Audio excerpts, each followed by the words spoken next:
Hello. Welcome to a GIMP tutorial on how to use the eraser tool. First things first, if you guys just want to leave a like and comment down below for me for the algorithm, then I'd really appreciate it.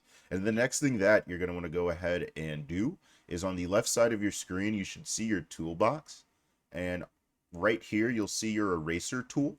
And then once you go ahead and click on that, you will be able to just sort of click on the screen and erase anything that you see fit. But actually, if I double click it, another screen right here will open up and I can change the brush to all sorts of different cool stuff.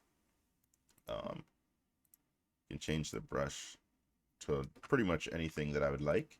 You can do that by clicking on this photo.